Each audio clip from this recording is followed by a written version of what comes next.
What's happening, everybody? Ryan Thomas here, live on the Thomas Take Sports podcast, continuing my string of interviews with some of the top contenders of Legacy Fighting Alliance, and continuing on to my next interview. I'm really excited to welcome onto the show Jonathan Piersma, who is fighting, of course, Devin Smyth in the main event at LFA 167 at Seneca Niagara Resort Casino, September 15th. John, thank you so much for joining me. Yeah, thanks for having me. Of course. So, John, obviously big moment for your career. You're about to, embark on a main event fight, fighting in your own backyard for the first time. And obviously you fought all over the world, but to get the chance to fight in your own backyard, being from Rochester, right? What does that mean to you heading into this fight? Yeah, no, it's huge. Like you said, fighting for LFA, first of all, my first time, great organization, especially on the regional scene. A lot of eyes on LFA, especially in the main event slot. But yeah, it's a huge opportunity. I've, this will be my 9th pro fight, and pretty much all my pro fights before this have been, all around the country. And most times I'm fighting the hometown guy.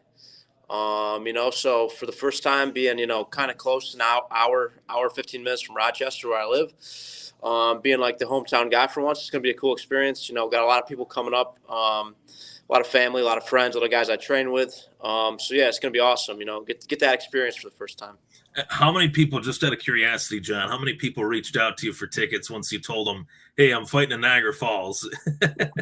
It's hard to say because they don't give me like tickets to actually sell. It's all like through the link. Yeah. But I'm guessing probably 50 to 75 people at least Sure. going to be there. I would think maybe more. But yeah, no, there's quite a few. As opposed to most times I'm at least 5-6 hour drive or more, or a plane flight away. So sometimes I only get a handful of people out there. But so it's gonna be nice for once. I'll get a lot of friends and family out there that haven't been able to see a fight yet.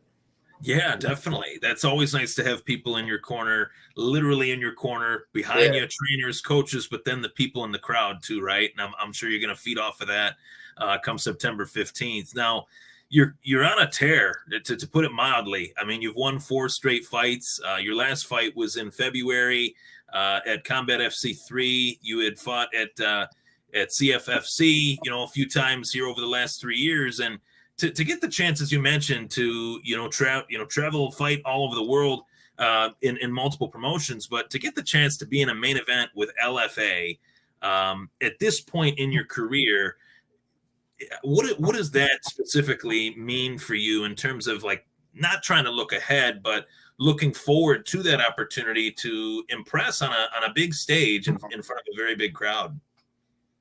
Yeah, definitely. Like you said, I fought for a lot of promotions.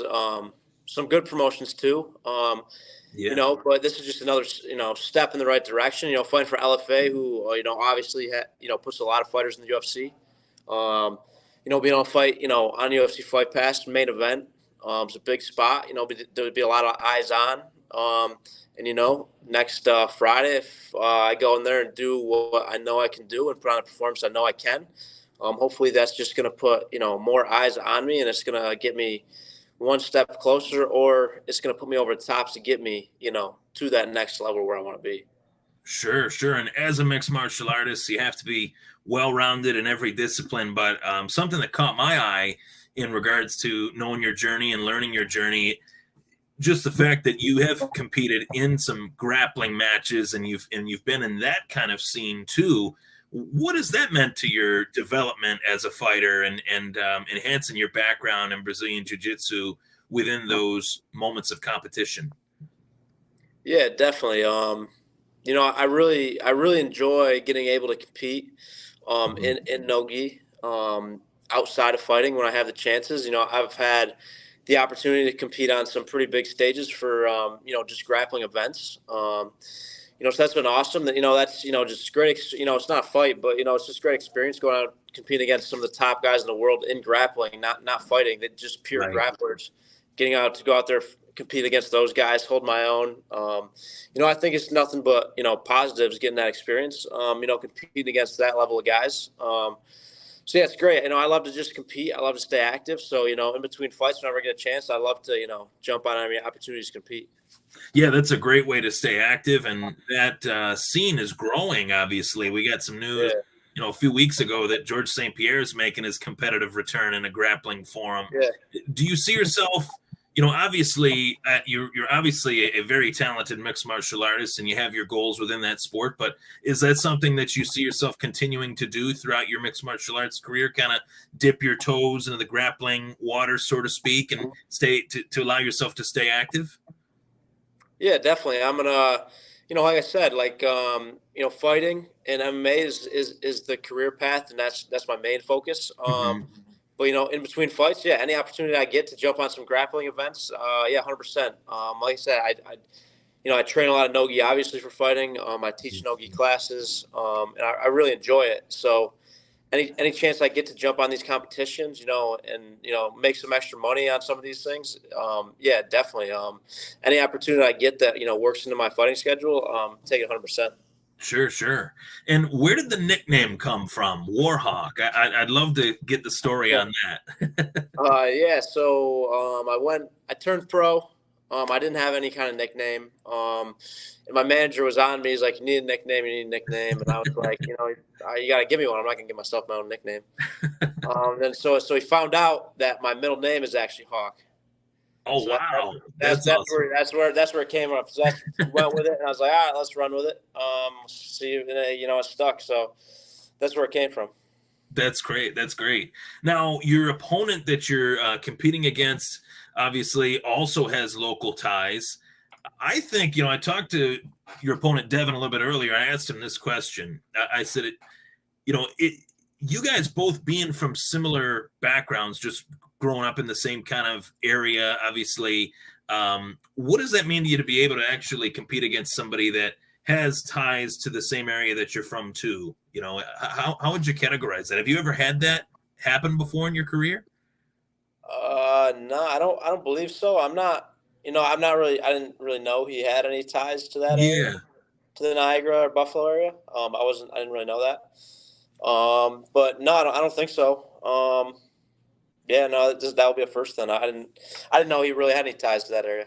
Yeah, not necessarily growing up in the area like you, but Yeah, had kind of found his way up here, training and things like that, yeah, and I found that interesting. I thought I've never covered two fighters that have at some point been in the same or similar area to kind of compete for a similar dream. Obviously, that's yeah. that's No, pretty interesting. yeah, no, that's interesting. I didn't know that. Yeah, definitely breaking news to you here. So, Yeah, yeah, I guess so. in regards to your opponent, though, Devin Smith, you know, you as fighters, it's from everything I've gathered, it's not so much about what your opponent is going to do. It's training for what you need to do for your opponent without giving away your game plan or anything like that. Um, Tell me about what this process has been like preparing for Devin over the course of your training. Obviously, I know you're in the middle of your camp still. You're kind of winding it down, getting closer here. But what has this training camp been like for you preparing for Devin? Yeah, definitely. Like you said, everyone's different. Some people are really big into film study. Really studying their opponent, really forming a game plan around their opponent. Which I do. I sit down more so. My coach does that than me, but we'll watch film. We'll find what he's good at. Things he really likes to do. So we'll prepare for those kind of things we really got to watch out for. But like you were saying, at the end of the day, I more so focus on me and what I'm going to Mhm. do. I know that if I go in there and I perform to the level I know I can and do what I can, it's not really going to matter what he does because I know, I'm the better fighter.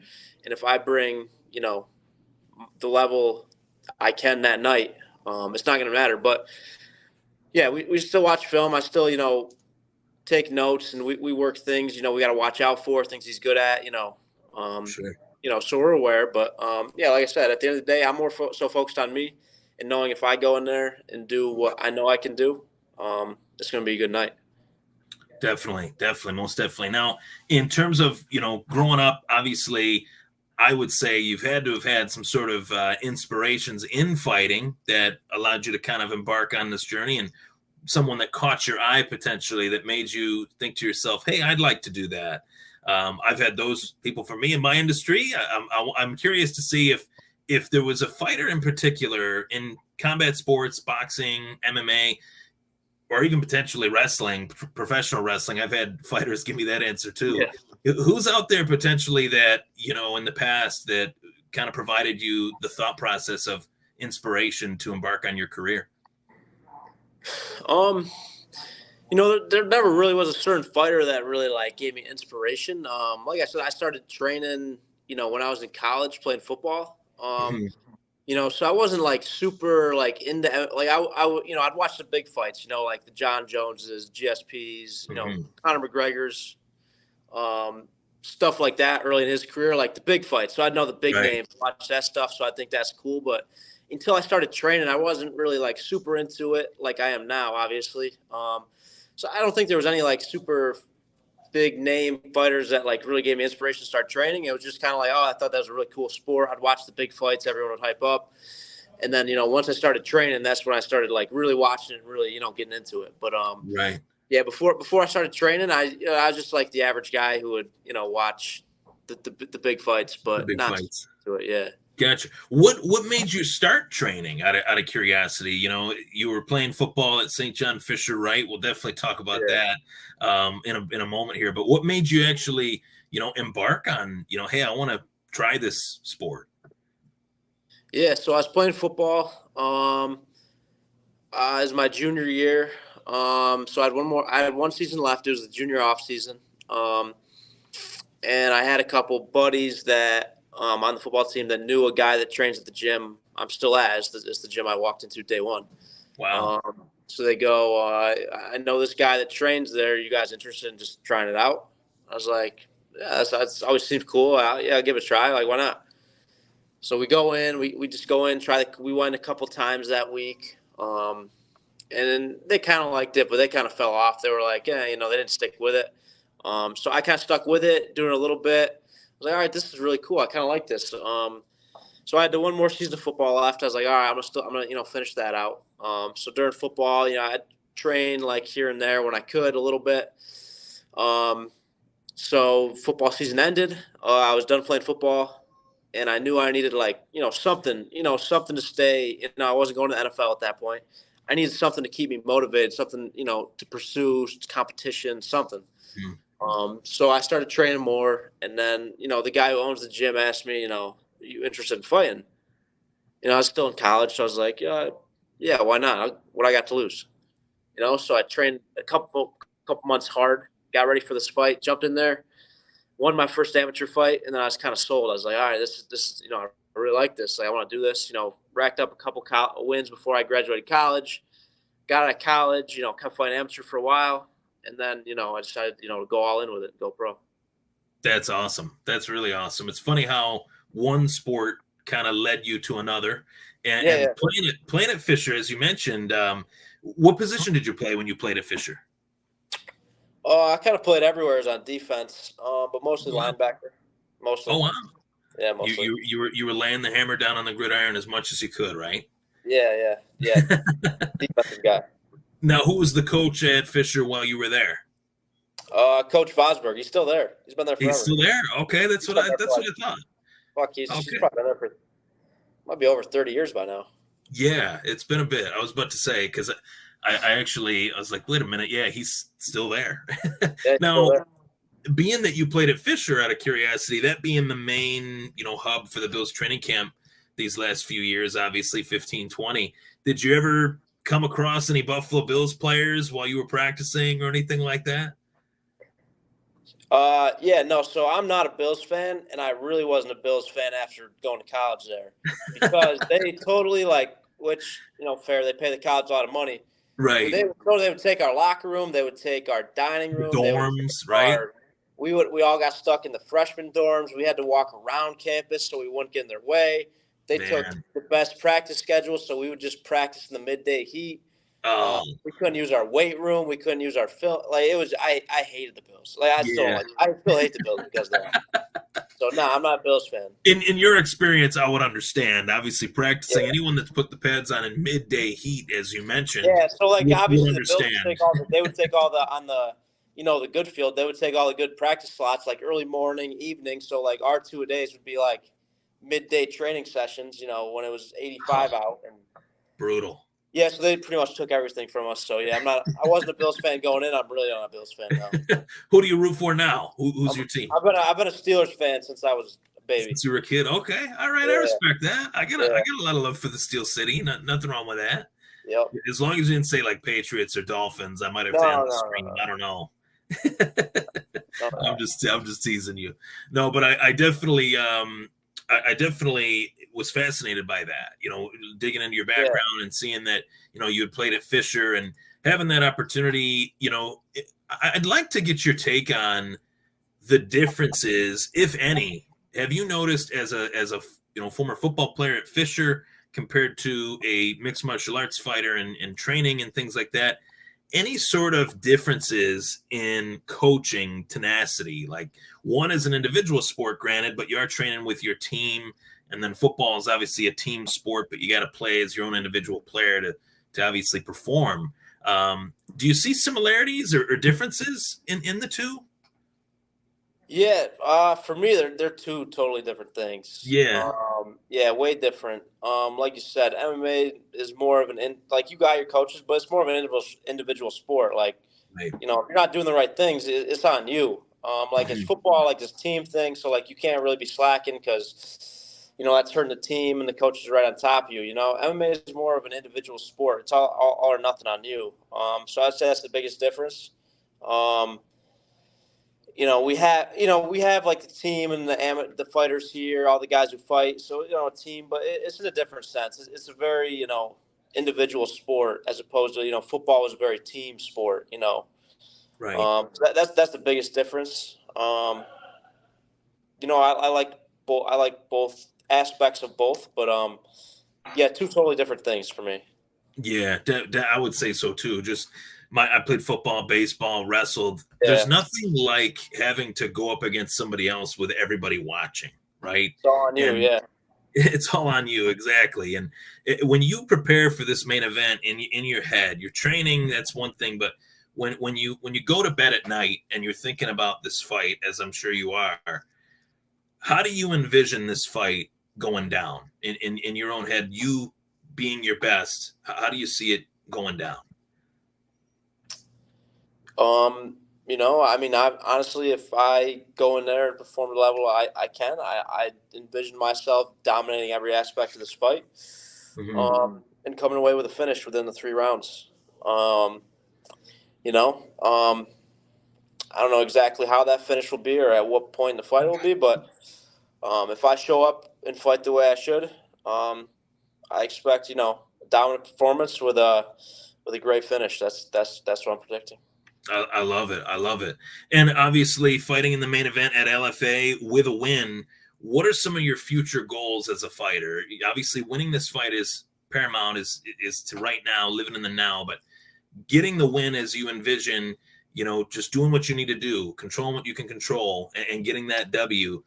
Where do you see yourself beyond this fight? Without trying to look ahead, I know that is your first priority right now, but just some goals that you have, because every fighter has a goal, right?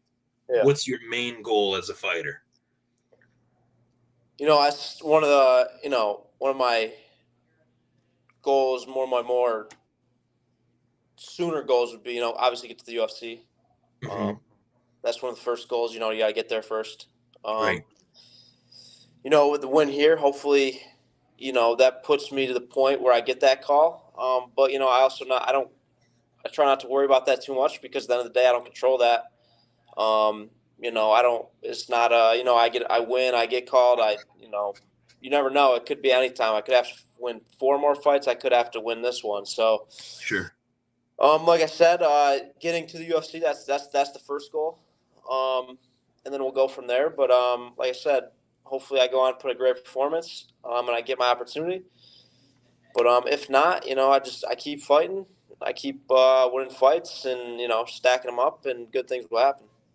Yeah, and I'd have to point out that with a win, you know, September 15th, it'd be your 5th win in a row, which that's a hell of a streak there. You know, over the course of July of 22 till September of 23, that's 5 straight wins. You've been very active.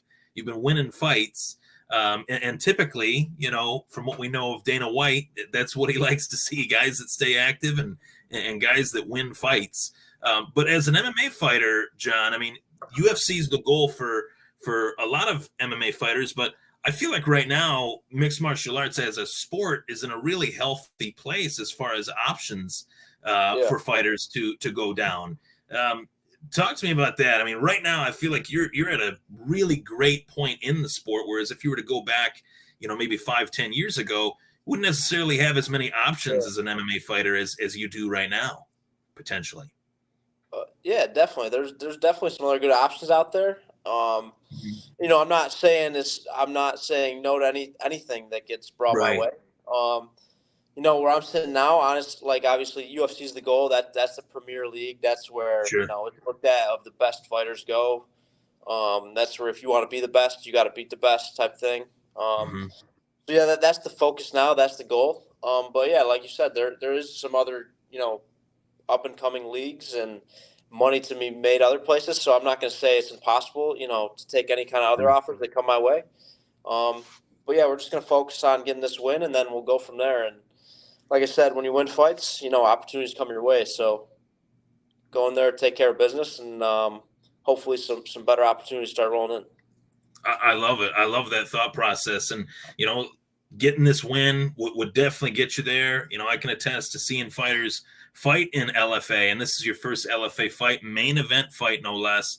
And any fighters that, work their way up those ranks and compete in LFA and win impressively, it's proven that they've been able to get to where you want to go. So you're halfway there. A win, on the 15th of September is one step closer. So, John, I really appreciate you hopping on the show, and I wish you the best of luck on Saturday night. I'm rooting for you. I appreciate it. Of course. Thank you for joining me. And John, in regards to, after your fight, I'd love to get the chance to meet you in person, shake your hand, and wish you the best of luck for the next one. And maybe I can get you back on the show for your next fight. Yeah, for sure. If you're going to be there, just, come introduce yourself. Sure. Sounds great. I look forward to it, John. Thank you very much for joining me. Yeah, thank you. Thank you. Good luck on Friday. Thank you.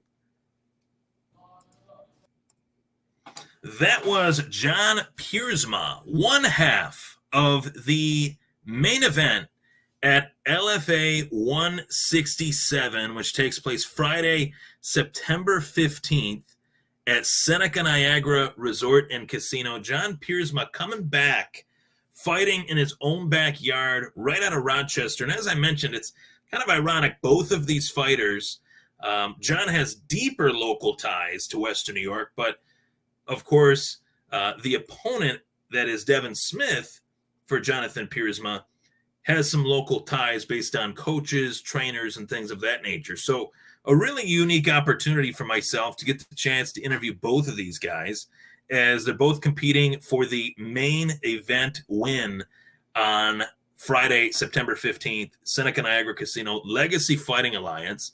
And I'll be back with another fighter competing at Legacy Fighting Alliance 167 in just a brief moment. I'm Ryan Thomas. You're tuning in to the Thomas Take Sports Podcast.